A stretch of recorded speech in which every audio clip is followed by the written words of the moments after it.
See the moonlights on the town. Whoa, I'm getting ready. Tallawah TV is in the town.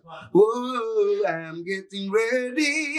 Got a corner on the telephone. Yeah, this is the Ocean of the Messenger, and you're watching Tallawah TV with the host and best. So Davis, take it away. I love that. I love that. That's actually going to lead towards my further question, moving along in our conversation. What are some of the complications that comes with trying to persuade quality English-based players to play for Jamaica? A lot of it is the fact that they are, and I'll use the African teams as an example. A lot of it is that they're used to comfort in England in terms of everything being perfect. The hotels, the training grounds, the flights, business class flights. When you get there, the coach is going to be fantastic. This is the way they are as Premier League players. When we know when they go to Jamaica or Africa, that's not going to happen. And I'll use the Republic of Ireland as an example. As much as it's a European country, when Jock Charlton was Republic of Ireland manager, Republic of Ireland, as much as a European country, they knew that if they qualified for a World Cup, they're not going to be given the best hotels. They're not going to be given the best training schedules, the best training times. So therefore, they have to just say, we don't care what you do to us. We're going to maximize our potential because we are not England, Germany, Italy. Whereas they had a problem with Roy Keane, Manchester United, who was with Ireland, and he fell out with them and they sent him home because he expected the best hotels, the best training grounds, the best facilities.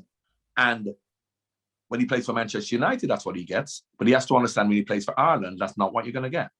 So what's going to happen is if you're a Premier League player with your clubs, you're going to have the best hotels, the best of everything. But if you go to play for Jamaica, things may not be perfect. And if it's not perfect, what is your response going to be? Your response has to be, let's get on with it. We have to put up with it. We understand we are in an elite industry whereby the Brazilians and the Germans and the French are going to get better hotels and better flights and first class flights or whatever it is, private jets, but we are not. But what we're there to do is to play football. And we have to play football with the right determination with our teammates and for the country, knowing that people may be disrespectful to us, but we don't care because we're going to go and play. If you let that get to you because you're not being treated right, if that's what you feel, your performances are going to suffer and you won't have the same commitment to the cause because you're going to complain that, well, the hotel's not right, the food's not right, the grass is too long, the pitches are terrible. So when you go and you manage, so when I went to manage Jamaica, I understood that. I knew that. So even as a manager, I played for Liverpool, I understood what elitism looks like. When I went to coach a Jamaican national team, and I knew that the pitches won't be great, and I knew that the hotels won't be great, and I made a point.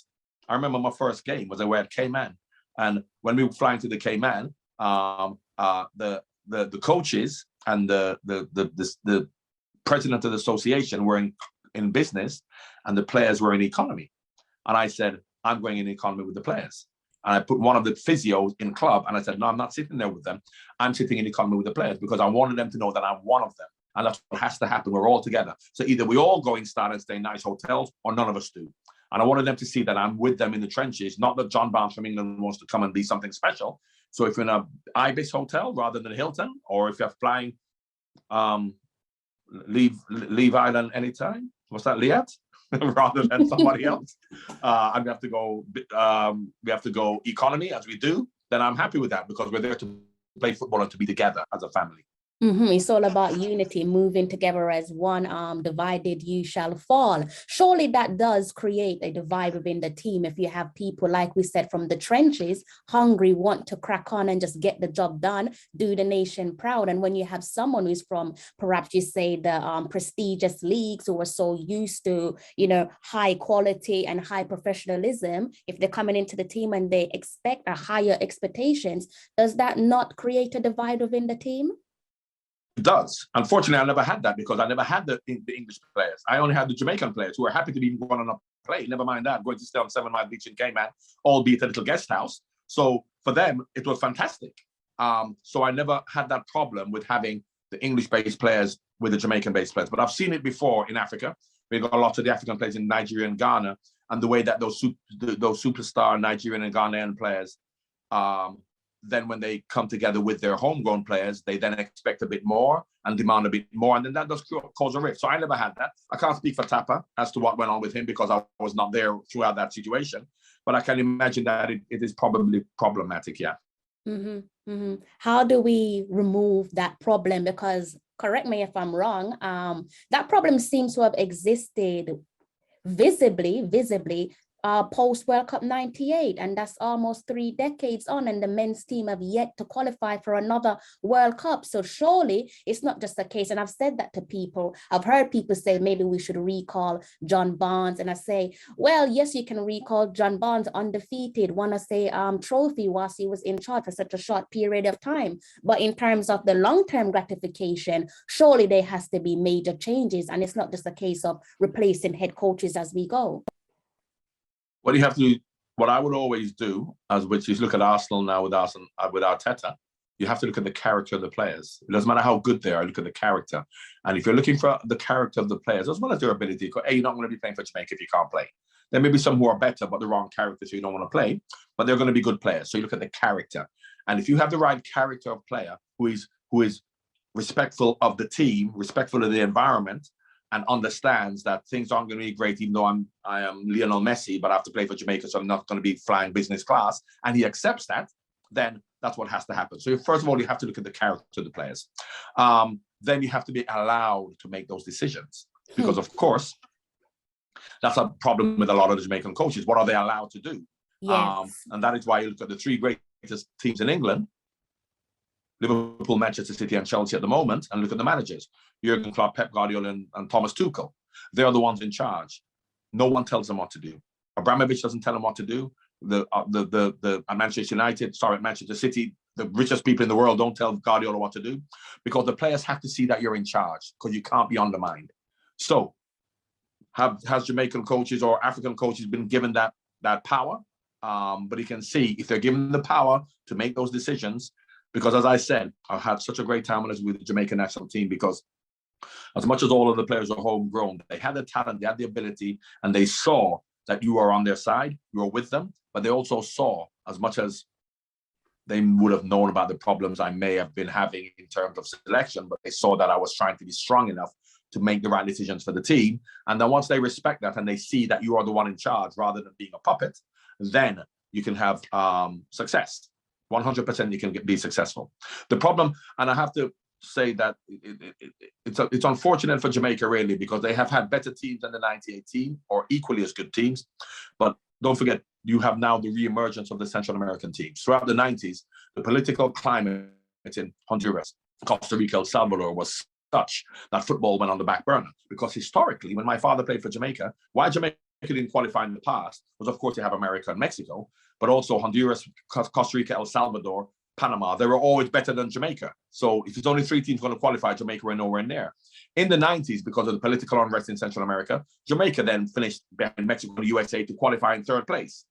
Whereas now, the re-emergence of those countries, the political stability means it's much harder now for Jamaica to qualify, because you can see how strong Costa Rica and El Salvador and Honduras are. So it's not so much Jamaica is actually better, and they've got better players and more players. It's just harder to qualify.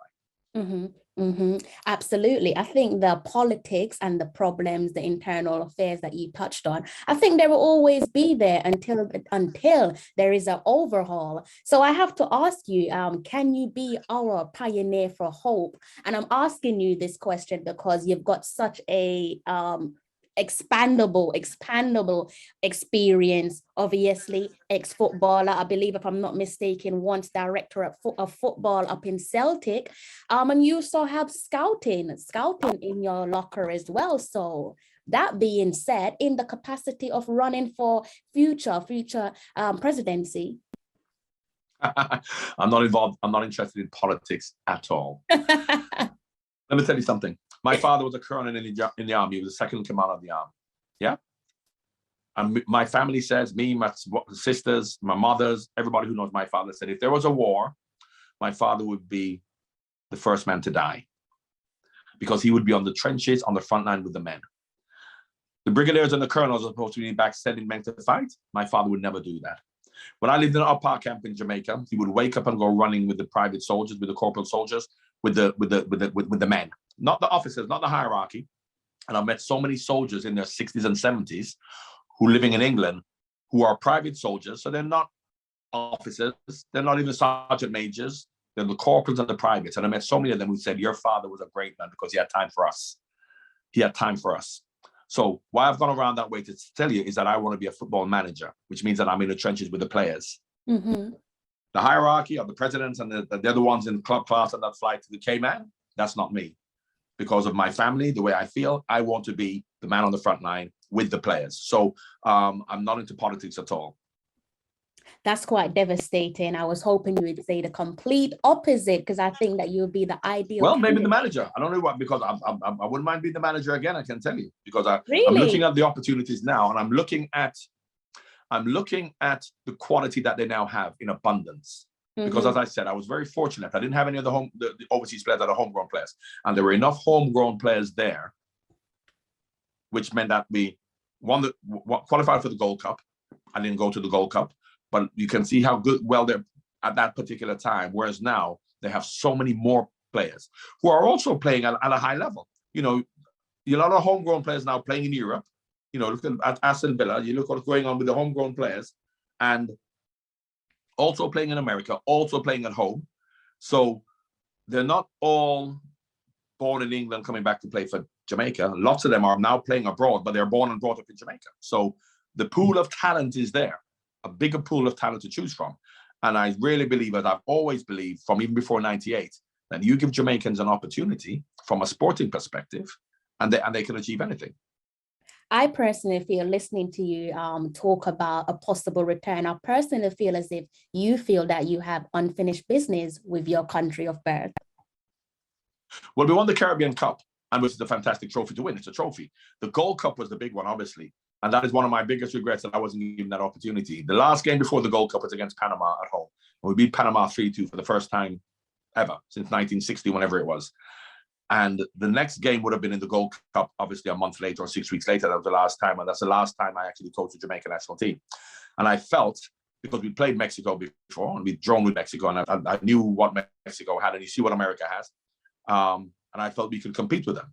So I don't know whether it's unfinished business, but there's one regret that I wasn't able to go to a big tournament with Jamaica. But it's not about tournaments. It's about every football game you play, going out there and showing what you can do, be it a friendly against Cayman or be it a Gold Cup match, be it the World Cup qualifier, and having that same attitude in every single game, every single training session.